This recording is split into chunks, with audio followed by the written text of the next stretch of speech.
New Thought Media Network.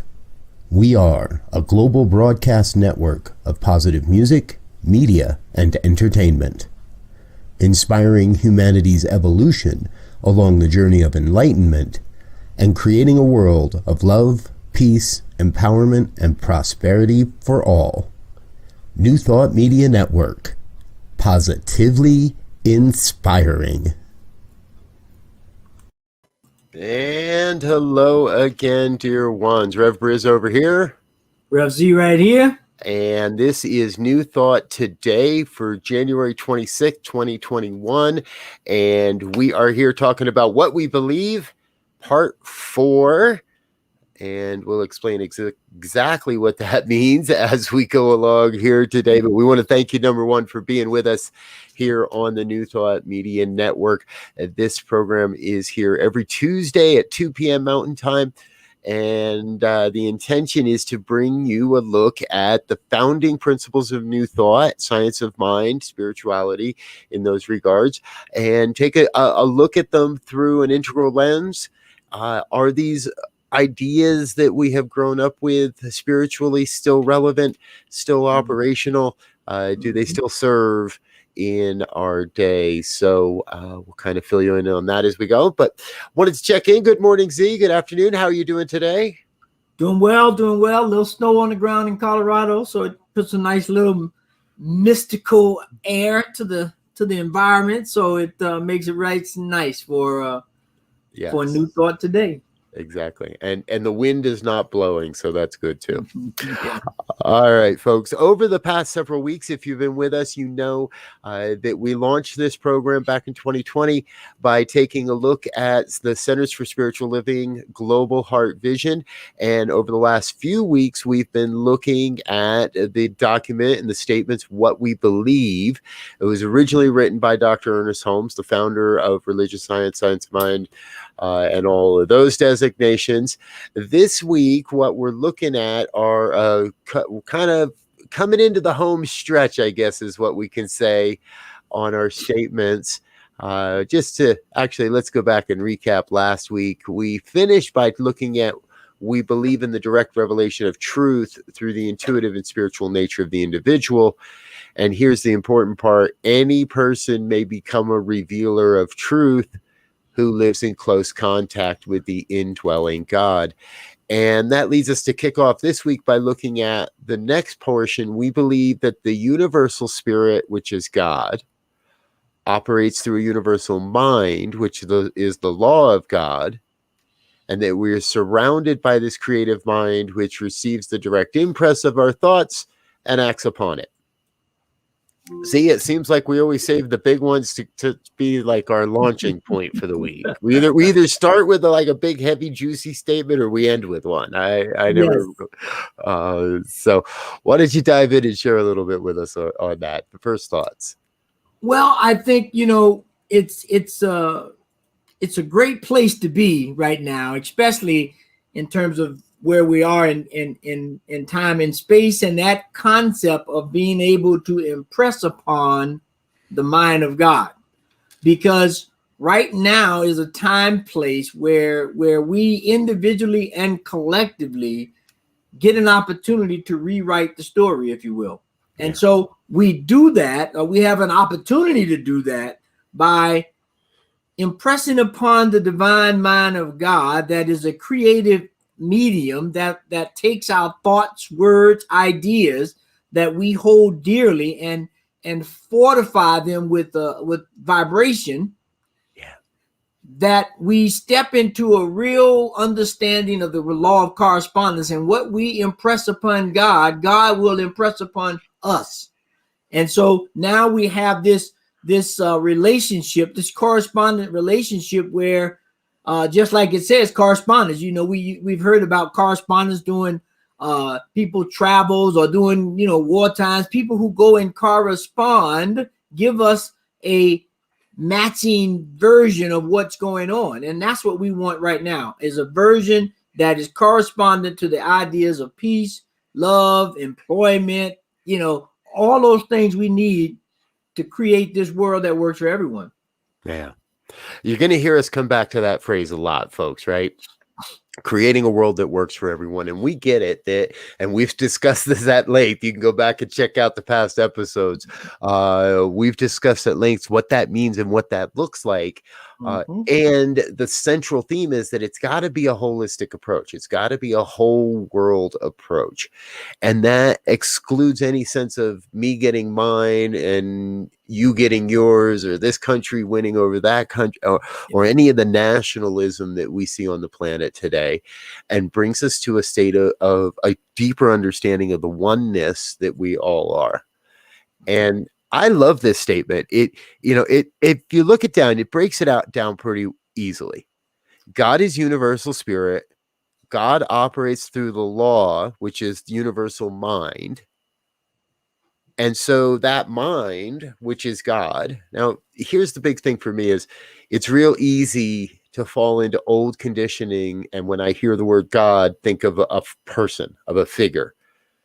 Black, white, brown, in the sky with beards, not in the sky, down on the ground, in the sand, in the desert, where it's real easy to fall into God as a person. And we have to transcend that. We've got to go beyond that and recognize that when we're using the word God, we're talking about power, presence, and intelligence, but not in direct form. The form happens through us.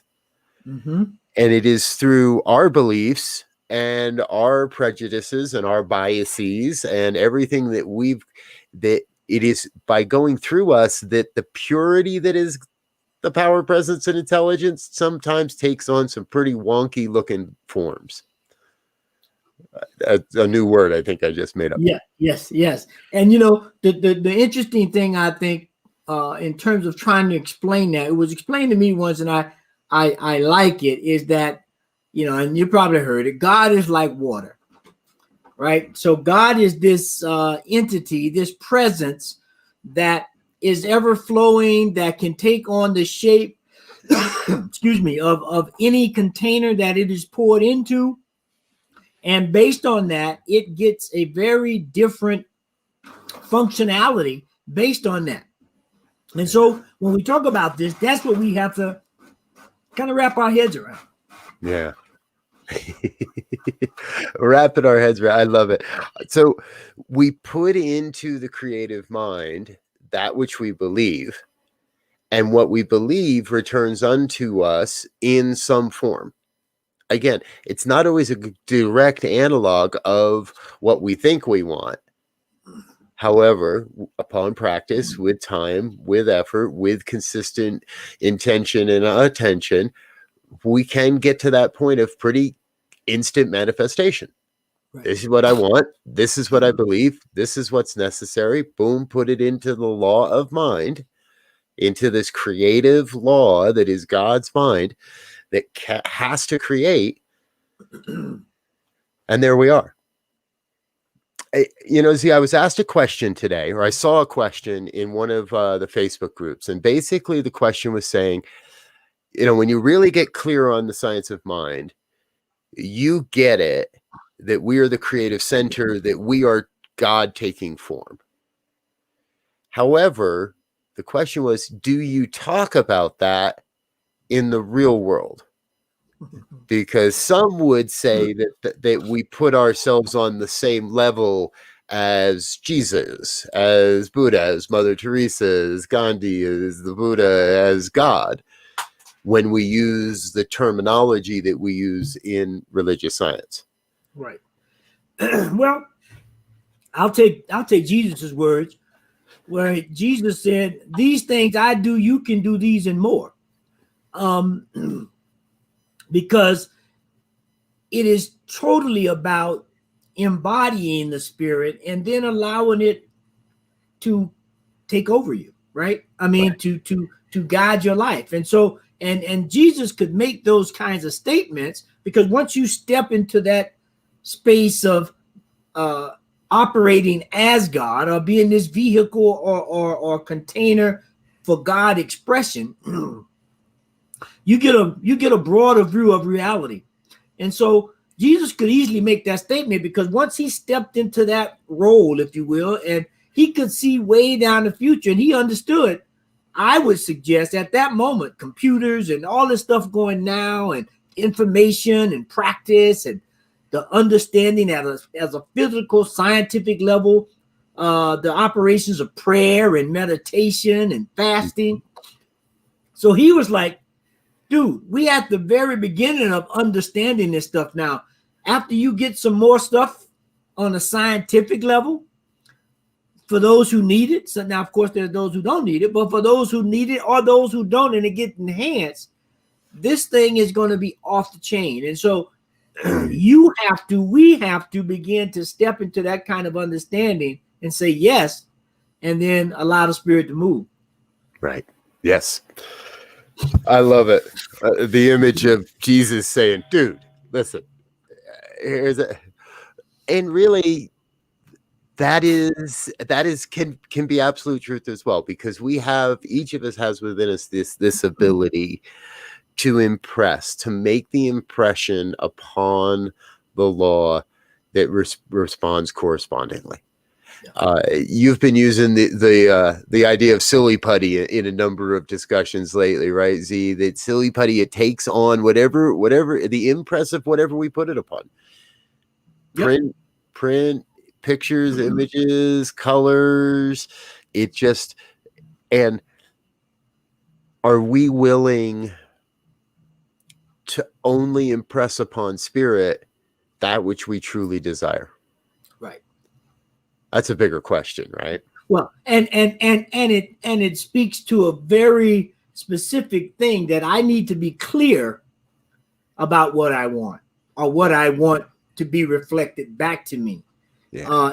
And now as we've said often, I don't need to try to detail how that happens, but I need to be really clear about what it is I want to do. Yeah. And so let's say I want to run a 7-minute mile. Well, I can't dictate how that's going to happen. There are certain things I have to do to make it happen, but I can't start saying, well, I got to do this first and that second and this third, which a lot of us do. But I would submit most of us find that at least 70% of the time, it does not go anything like we've scripted it. And if we're not careful, we'll just drop the whole thing altogether because we're thinking, I didn't follow my points, or I only got 70% or 30% or whatever your discipline brings about. But it's more advantageous and more attainable, and I'm sure most of us can attest to this, when we just kind of have in our mind what we want and then kind of follow the flow of the energy. Yeah. I learned once that, now I've never been a runner, so I've never really had the desire to run the New York City Marathon. I did twice. Okay, cool. Good for you. That means, I'll count it. I know somebody that did it. That's good enough for me, right? But I think it was a Sex in the City episode where I learned that you don't just set out to run the whole marathon. You got to run 26 different miles. And that means you've got to set a pace to be able to maintain mile after mile a pretty consistent time frame, a consistent mile. And you don't even set out to just run 26 miles at that speed. You just start running 1 mile at a time. And the way people train for the New York City Marathon is to run together at their pace. Mm-hmm. And at a certain point, you find that you might be the back of the pack on the 6 mile group, 6 minute per mile group. But eventually you're in the middle of the pack at that group. And then you're at the front of the pack at that group. And over time you get better. And the next thing you know, you've graduated from the 6 minute mile to the 5 minute mile. And now, or whatever your group might be. And here you are progressing along that track. I guess I shouldn't have started at 6 minutes, because me, it's like a half an hour. I just stop, check my email along the way. But anyway, so that's for the elite runners. There you go. Yes. So, what we're getting to, folks, is we're having a good time. Find that which is for you to make those incremental changes. Yeah. Today, I'm going to do this. And tomorrow I'm going to impress upon the law that I can do just another degree better, or an extra 2 minutes in your meditation, or whatever it might be. Make those incremental progress in your work and who you're showing up to be. Well, and you're going to create whatever you desire. Yeah. And so, you know, when we look at this whole thing about correspondence, i.e., which we're terming in the statement that says what we impress upon God, God reacts or responds to our actions in that way. There's also this law in terms of correspondence of polarity. It sets up a frequency or a space that we have to operate in. And it's like, you know, how do I begin to fully operate in whatever level of correspondence that I set up? And how do I begin to allow myself to be uninhibited, right, in this, so that I can, because the less inhibited I am, the clearer the message, the more power and energy behind that message or thought or idea. All of these are the same things that impress upon the mind of God. And so when we can do that freely with the least amount of inhibitedness, i.e., whether that's fear or guilt or self-esteem or whatever the thing may be that restricts the energy,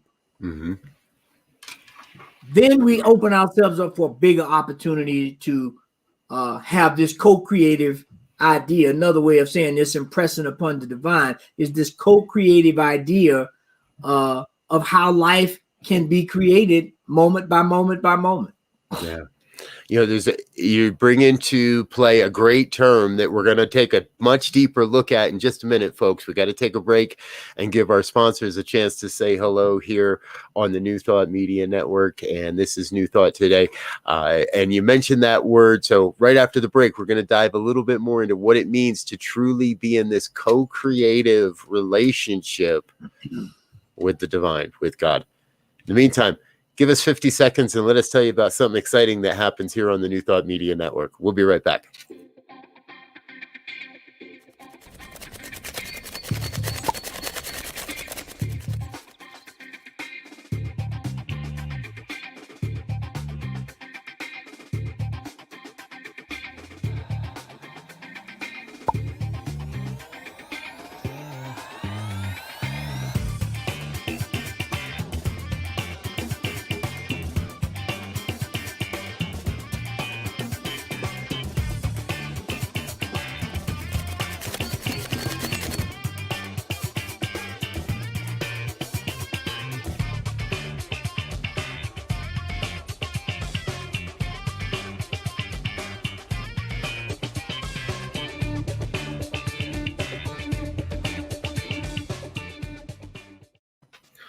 All right, Z, what do you think about that? The Center for Spiritual Living Denver is now on the New Thought Media Network.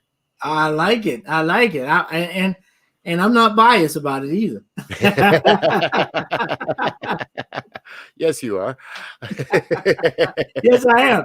Being the senior minister there, I guess I might be a little bit. It might be a little bit, exactly. So, you know, folks, if we haven't shared with you previously, we do want you to know that New Thought Media Network and the Center for Spiritual Living Denver have entered into a collaborative joint venture, a partnership, a connection to be able to provide you with access to their Sunday services here through our ministry and our network. And we invite you to join us every Sunday morning at 10 o'clock here on whether it's their page or our page, wherever you find us. Check out Center for Spiritual Living Denver on Sunday. I might be a little biased because I'm on the rotation, but they get some really good speakers on Sunday morning as well. So check us out on that. All right, Z, let's get back into this, what we believe. And right before the break, you brought the term co-creative relationship. Help people understand that, because that was one of the things when I first got into this philosophy. That's one of those places that it took me a little while to really kind of get just how big that statement might be. Yeah, I mean, for me, like you said, it's a big statement, and for me to get my head around it, I went back to one of the old sayings that no person is an island, right? Everything is, whether someone gives you an idea, gives you a helping hand, gives you money, whatever, when something is being kicked off and created, it's a co-creative environment.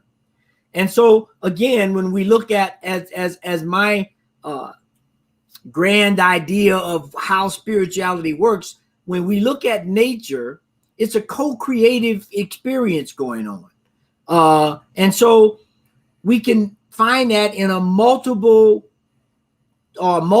of places in multiple types of environment. And so that being the metaphor for life itself, it kind of naturally speaks to a co-creative idea with the divine or with God or with spirit or however you determine this life-giving force that has created all that we see. And we know that there's a co-creative relationship through observance because we don't see conflict or a lot of disagreement between nature. We see the natural course of life, of birth and death, and all that encompasses, but they are ebbing and flowing. They have their polarity of co-creating an environment that makes it healthy, and if it gets out of balance, it readjusts itself to create health co-creatively, and then it spawns itself again. And so that's how I kind of look at it, so I can get a visual in my mind of how it works. As I make a move, God makes a move. God makes a move, I make a move. And so we are doing this dance of creativity that makes things happen. Yeah. I love that. And I want to come back to one of your earlier analogies. Let's come back to the water. Yeah. And take us into the ocean. And the fish is part of the ocean, and the ocean wouldn't be the ocean without the fish. But the fish in the ocean aren't doing the same thing and yet moving in concert. Yeah. In moving together.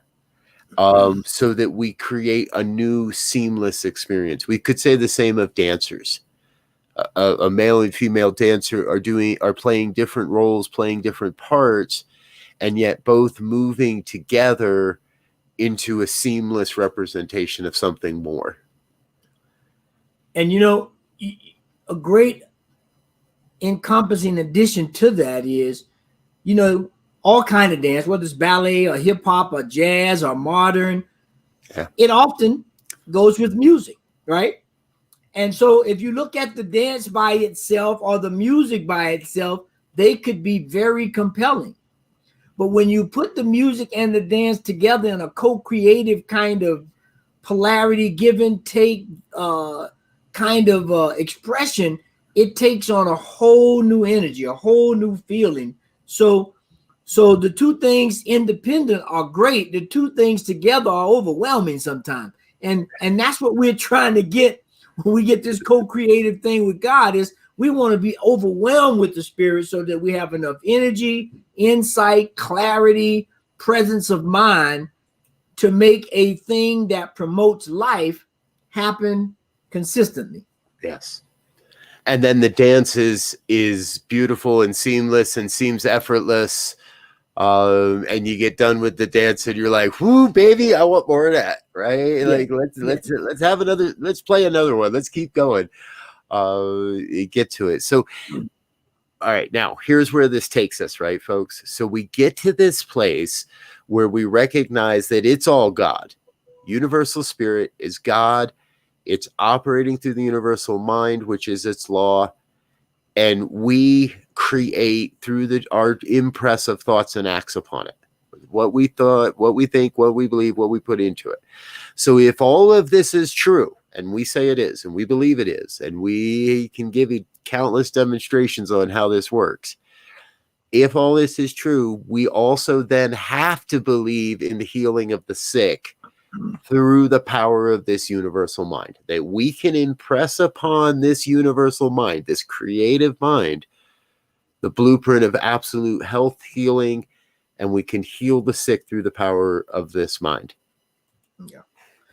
And I mean, we today we have lots of evidence of this. Excuse me, where individuals have gone to a doctor and they've given them some diagnosis and some evidence of a particular condition or thing, and that person says that is not the truth of me, and they go home and they make some arrangements in their thought and prayers and ideas and meditation rather, and then through that, they make some changes, maybe in their diet, maybe in their activity, all spawned by that thought or idea of meditation with a co-creative response with God. Yep. To make healing most definitely possible and an actuality. And there's lots of cases to confirm that. Yep. And then we call it a miracle. Yes. Or praise Jesus, it's been a healing, right? And I'm not saying that to mock or to make fun of in any way. That's the belief system, because this stuff works no matter how you work it. You just got to work it. So if your belief is strong enough and that demonstration ends with you on your knees saying, praise Jesus, hail Jesus, and you believe that the touch of the hem of the garment is what made that healing, amen, keep doing that, because that's what's working for you.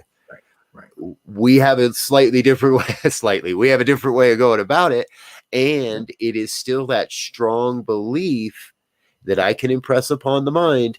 I will be healed. You will be healed. There is a healing happening. And this is really, in a lot of ways, the root. This is where the rubber really has to meet the road in New Thought. In the origins of New Thought, we were always a healing order more so than anything. Some would argue we've lost touch with that over the years.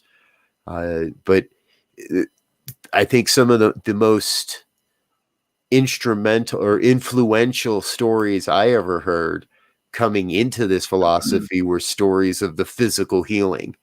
Holmes, others, Troward and Phineas Parker Quimby, and all the old folk. They were all about healing the physical stuff. Yeah. Do we still see that? Where are we there, Z? Well, I think, the other part of that statement about a healing order, we are a teaching and a healing order. And I think we've kind of disconnected the two things in terms of how you apply the teachings and the understanding of those teachings to implement these, at first activate these laws to implement these co-creative ideas, these healing, these changes that we see in our lives and the lives of others. And so, as always, and as we say, we are religious scientists, but if you don't put that in perspective, you get so scientific that you lose sight of what really goes on. Yeah. But at the root of scientificness, if you will, making up a word there, all of these discoveries started with some sparkle of idea in their head. It wasn't a thing that they understood. If you look at Newton and the apple falling, he got an idea about, well, why did that thing hit me on the head? And he got an inspiration and he went to work. He started teaching himself or studying or whatever. And then he started doing some practice, and he got an understanding of gravity and how it works. Well, it's the same thing with prayer and healing. We get to teaching the understandings of the prayer and how things go. And then the next thing is, how do we begin to put it in practice? And that's where the healing comes in, because I have to put certain things in practice in my thoughts and my ideas to make that reality that shows the co-creative process. Right. Yes. All right. So ultimately, we have the power within us to heal any condition. Mm-hmm. And when I think of healing, when I look at healing now, to me, healing is just the recognition that I've kind of traveled down the wrong road. the recognition, the awakening to the fact that I've believed this thing, and here I am. I've been believing this idea, and I get to the point where I realize this ain't working for me. This is not actually where I want to be. I've hit a roadblock. It's not working for me. And I have the healing is the changing of the belief. One of my first teachers always used to say, no matter how far you may have traveled down the wrong road, it's never too late to turn and go back. Right. And sometimes you don't have to go all the way back. You just got to go back to the last juncture, take a side step, do a little dance over this, obstacle or whatever. But point being, if we get to a point where something we have been believing, most likely for many years, no longer serves our growth, our evolution, our progress forward, and has become an obstacle, well, the healing is as easy as believing something different. Yeah. Putting a new idea into the divine mind. Yeah. And we have a question from Terry that speaks to this idea of Reiki or Reiki energy healing. And we know from a scientific method or perspective that everyone has an energy field around them. Now they call them auras and all of that. So we know that specifically. We also know that each human being is, if we looked at it from a scientific perspective, are electromagnets, right? We have electricity coursing through our veins, and there are certain things we can do with exercise and diet and breath, meditation and prayer that can expand that field or contract that field. This is known science, right? If someone has a heart attack and they're considered to be dead, the first thing they'll want to do is, if they got it available, is to give you an electroshock to try to get that electromagnet started again, get the energy flowing. So in terms of Reiki, if someone has understood this subtle energy and how it moves through the body, they can definitely do these kinds of healings. And I mean, if we look at the Chinese culture and Chinese martial arts in specific, there are certain things that they understand through Tai Chi or through any of the martial arts or acupressure or acupuncture. They understand how to redirect and change and flow this energy. So quite easily, in my mind, there's no contradiction in that kind of a healing modality. Right. Absolutely. And I believe I'm with you. And I believe also that Reiki and other, quote, energy healings really are a use of this law, or a demonstration of what we're talking about. Because, it's still going to take two to tango. The Reiki practitioner has to fully believe that what they're doing is in the highest and the best, and they have to understand the metaphysics behind what they're doing and be fully embraced in that. The client on the table, having been a recipient of Reiki experiences, has to fully believe that this is possible. Because if you go in there with that, this is crap, this ain't gonna work, whatever, my wife paid me, making me be here, go ahead, do your woo-woo stuff. Then you're gonna walk away going, oh, I proved that one right. So everybody's got to be invested, and what we're doing is we're awakening to an energetic alignment, right. And allowing someone to be in that place of saying, I think of this much like the spiritual mind treatment. I will know the truth on your behalf. If you're having a tough time knowing a truth for yourself, knowing that you're worthy enough, knowing that there is the right job, we're going to know that truth on your behalf.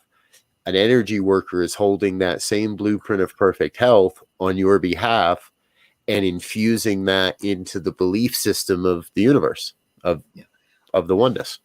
Yeah. And I believe in having practiced martial arts for a very long time, different styles, that action of healing or exchanging energy in itself, in my mind, is a form of prayer, because I have to put, or meditation, or however you want to define it, I have to put myself in a certain mode and a certain understanding and at a certain frequency before it happens. I mean, one thing about it, if you've seen a martial art exhibition where someone is breaking a board, or someone is breaking bricks or whatever, some of these things that look like, ooh, that kind of hurts maybe. Any one of the practitioners you see doing that, whether they're young or old, the whole conversation is about becoming one with the thing you're trying to do, which is a form of meditation and prayer. And you're in a correspondence communication with the thing itself, and that thing you're trying to compete with, or achieve rather. And so it is a dance. It is, again, that corresponding dance, co-creative experience of prayer at its ultimate level, I believe, that makes it all happen. Right. You don't actually break the board. You come into an alignment of recognizing that the board is not an obstacle. Right. And that your hand and the board can appear to simultaneously occupy the same space, but really you're just inviting the board to give way. Exactly. Not that I've ever studied in that field, but I get it here, which means the correspondence, right? And which means it would follow that if I really believe that, I could go right now and break a board. However, there is also our personalness that gets in the way and says, oh yeah, you never studied martial art. What makes you think you can go do that? At least that's what my mind's telling me right now. Yeah. That is the exact teaching, because when someone tries it and they don't do it, the instructor, the sensei, the sifu, whichever style you're taking, will tell you, you cannot see the board. You have to see beyond the board, even if it's just 1 inch on the other side of the board. Because if you can't visualize it, you can't put your energy into it, then it doesn't work. And so that's what we're talking about here when we talk about this impressing upon the mind of God, and this ability to heal or do things with this thought and co-creative process. It is the exact same thing, just applied to different areas of life, whether it's martial arts, whether it's healing, whether it's drawing a picture, or creating a company or a building. It's the same process that's taking place. Right now we're looking at healing, but that's just one of the aspects or avenues that energy can flow through. Right. And that ties us back into where we're supposed to be. I love how we can sometimes just come back to where we're supposed to be, Z. Because in the statements, Holmes follows up with, we believe in the control of conditions through the power of this mind. So he very specifically in his sharing, and we've spoken to this before, this is purported to be a letter that he wrote. We've since added the bullet points and cleaned up the language, but the story is that he sat down in response to a letter that came into the office saying, well, what do you people really believe? And he wrote all this stuff out. And so if we believe, which we do, the universal spirit, which is the God operates through a universe, and that we have the ability to heal the sick through the power of this mind, it just naturally follows that we can control conditions. And he leaves that very broad, not the human condition, not spirit, that we can control the conditions through the power of this mind. Yeah. And I mean, a good kind of quirky example of this is, it's snowing today, or it snowed. It's still doing a little snowing here at my house. That's a condition, right? And the controlling of that, right, could be me with the shovel. It could be Rev BRZ with the snow blower. It could be the next door neighbor using the other neighbor's kid, right? So that seems kind of awkward maybe in your mind, but it's a way of different things are controlling the conditions of the snow. Right. And so what that says is that the creativity that we can be inspired to do things with is part of this whole process. Is part of this exchange of energy and an idea and inspiration, which is all the same thing, just in a different arena, if you will, or different condition or a different environment, it's the same principle that works. And that's one of the beauties, if you will, of a scientific approach. The first time I read The Science of Mind textbook, there's that first sentence that says, I look forward to the day when spirituality and science walk hand in hand. Right. And that's where we are now. We have that more so now than ever before to make this stuff real in our lives. Yep.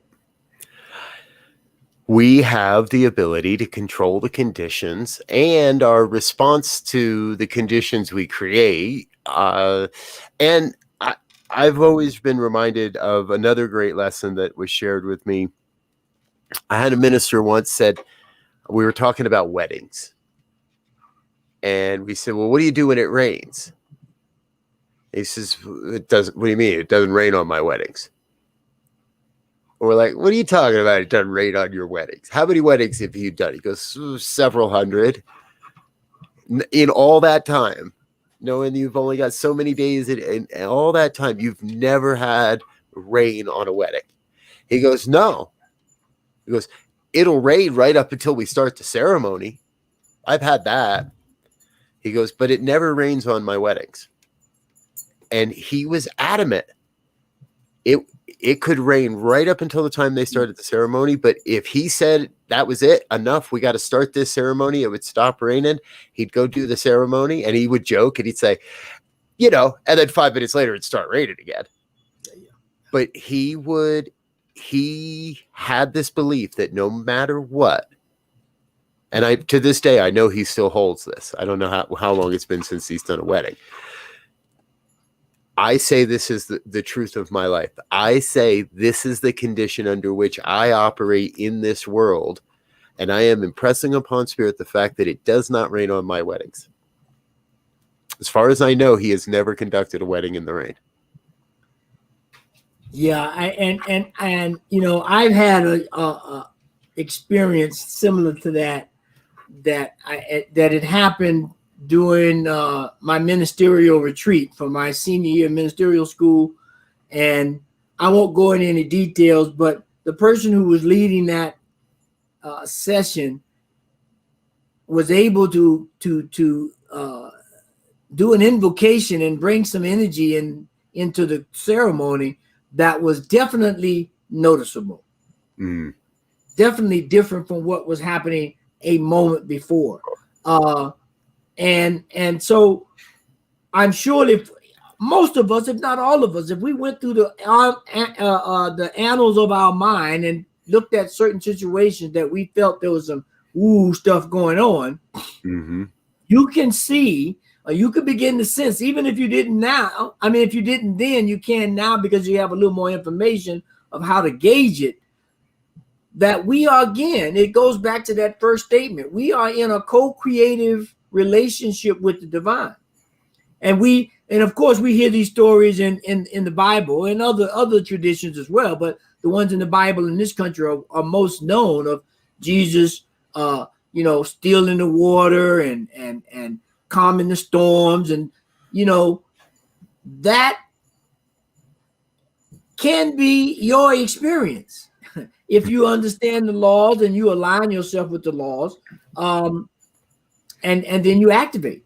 So there's a correspondence there that has to be in place, and an understanding of the law and putting yourself in alignment with that. But that's when we talk about the avatars and the great masters and these different kinds of people that we revere now, and we've been looking at for hundreds of years, thousands of years for some of them. They had the ability, which caused that story to come down, to do something different from everybody else. Now you can call it what you want, but it wasn't what everybody else was doing. And because they did it, people said he got something special. He knows something special, and I need to know some of that. So I'm going to adhere to those teachings. Right. And those stories get told over millennia, and sometimes perverted and changed, and sometimes in their original, as close to their original form. We learn those, and we realize this and even greater works you shall do. Right? I am not the exception. I am the example.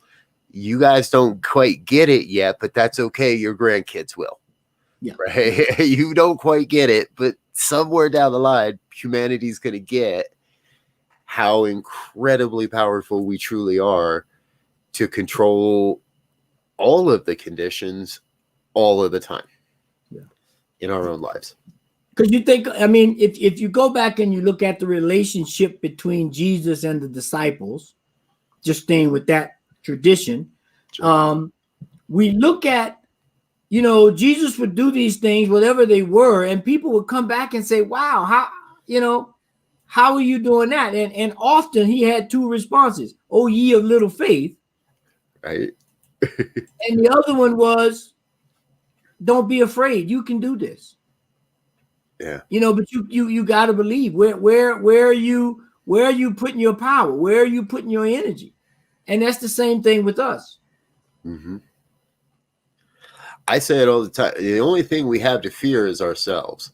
Because the only thing that can screw me up, get in my way, that can detour me or divert me from the divine mission I'm here is me. You don't have that power. Nobody else has that power. Now, you might say something to me I don't like, or you know, or something might happen that I don't like, but it's only what I make up about that prohibits me or allows me to have what I truly desire. Yeah. And you know, Gina says this, which is absolutely true. The Father and I are one. And so no matter how you define or have the relationship with the thing itself, I love Ernest's expression called the thing itself, because you know, everybody, the understanding of what God is for someone raised in the desert and the understanding of God of someone that was raised in an Amazon rainforest are going to be totally different ideological spaces. Right. But when we break down and look at the operations and the things that particular entity is providing, we get down to a base level and it level sets, right? And so however you begin to understand and connect yourself with the thing itself, call it what you will, because, you know, as the saying goes, the word is not the thing. Right? I say the sun, but the word sun has very little to do with the actual sun. Right? Mm-hmm. It's just some pointer. It's just some roadmap, if you will, that says there's this thing called the sun, and I can try to give you an approximation, but I'm never going to get close. Right. Exactly. And if not for but a fluke of God nature, it's the sun and not the moon. Yes, because we could have just somebody could have just as easily along the way called it the moon, or whatever. It was a sound made. It's a sound that we've created meaning around, and that's that's what I love about New Thought Media Network. What we're doing here, what we do in Science of Mind, what we've been taught in religious science through this philosophy, is that there are really no limits to what we create.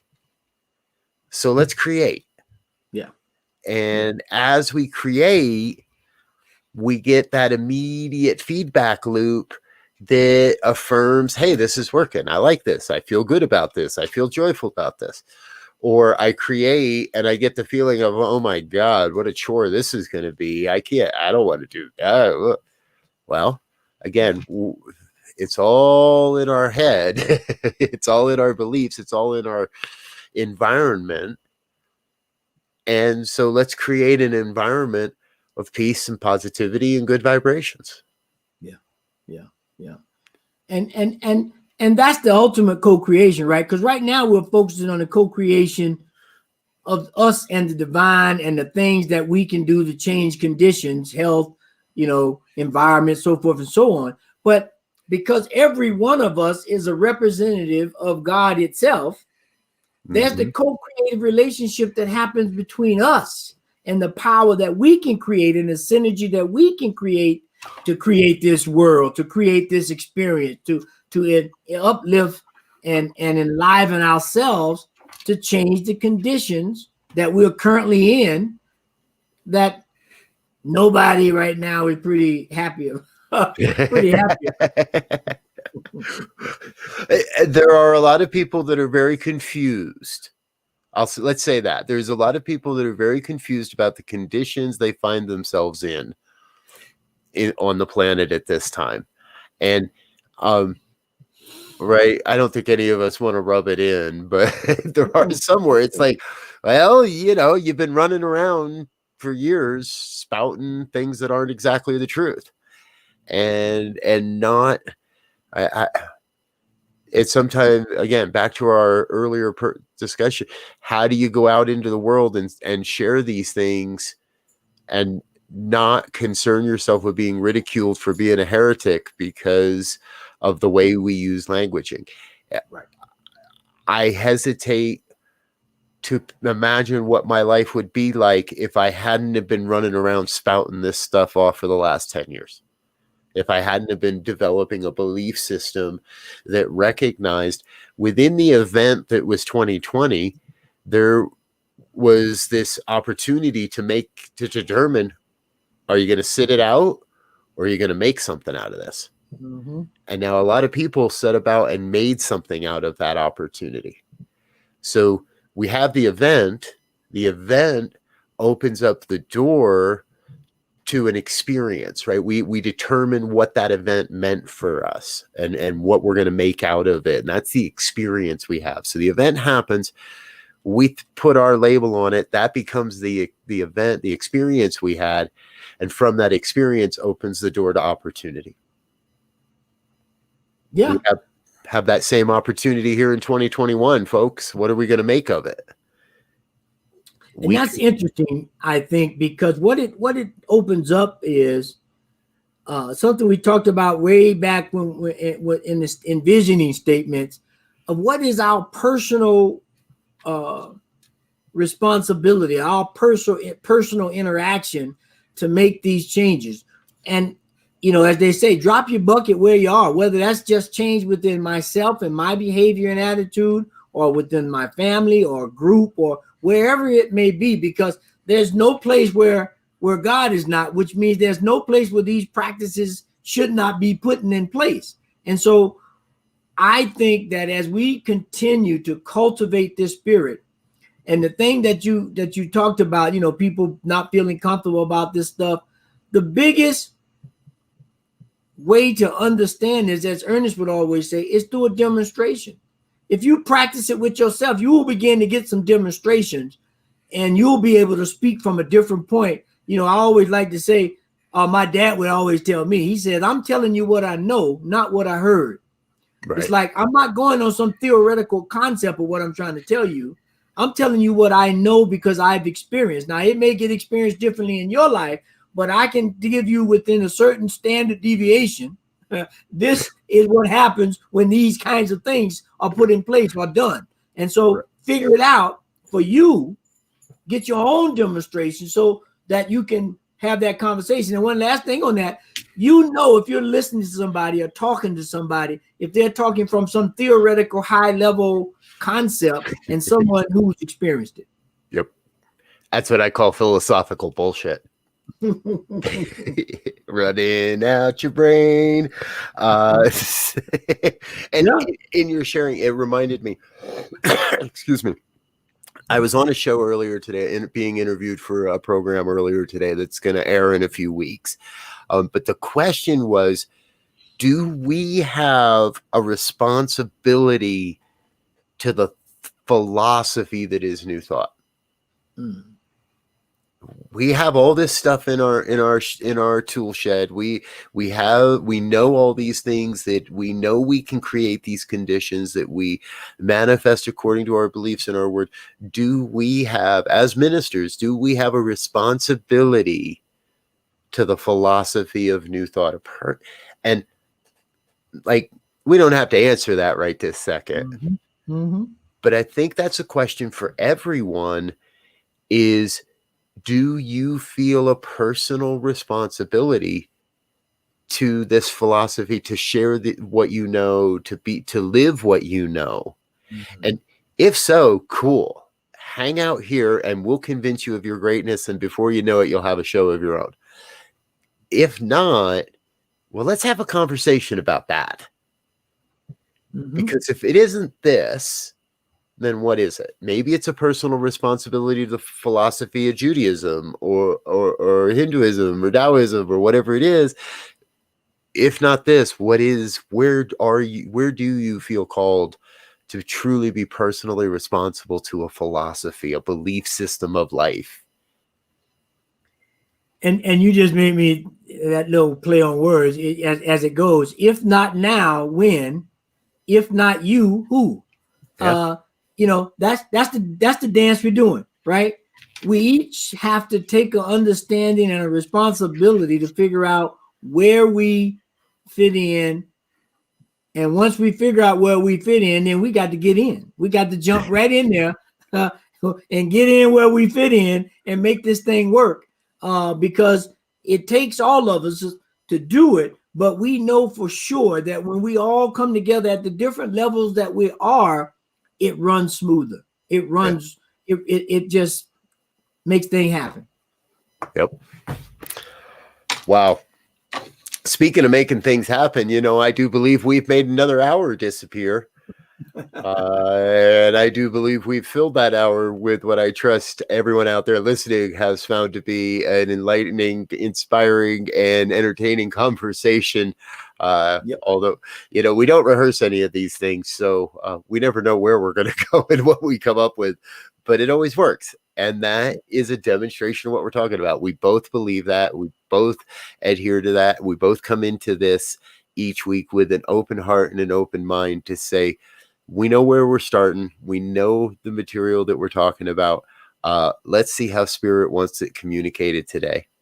So we want to thank you for being a part of this. If you'd like to communicate with us, and please send us an email, ministertalk@ntmedia.org. Obviously, you're welcome to comment on this or any of our past broadcasts. We'll get back to you on those comments as we can.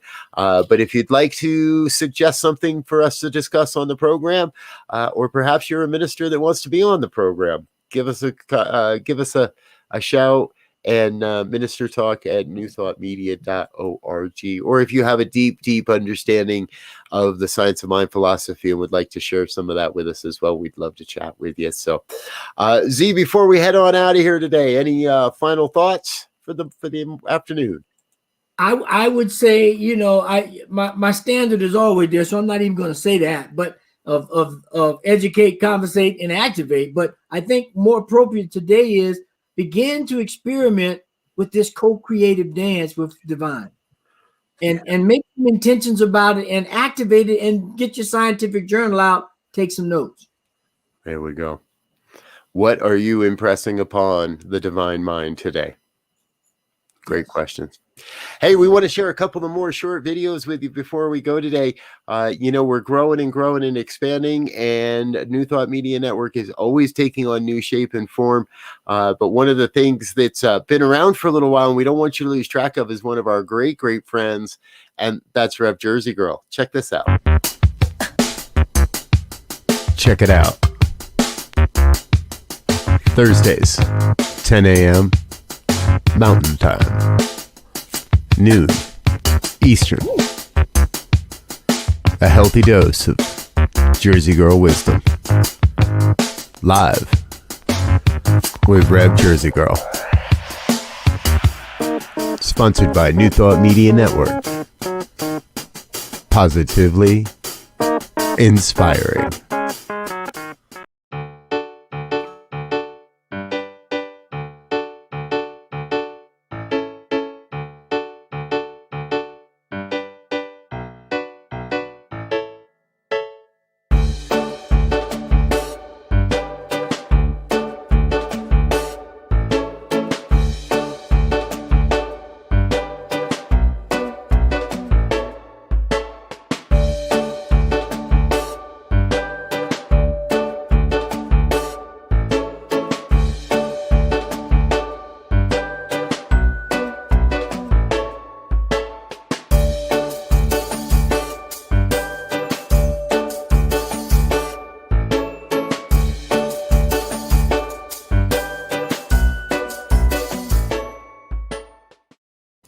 And that's all we've got time for today, folks. Thanks for being with us. On behalf of New Thought Media Network, we look forward to seeing you again next Tuesday at 2 right here for New Thought Today. Love you guys.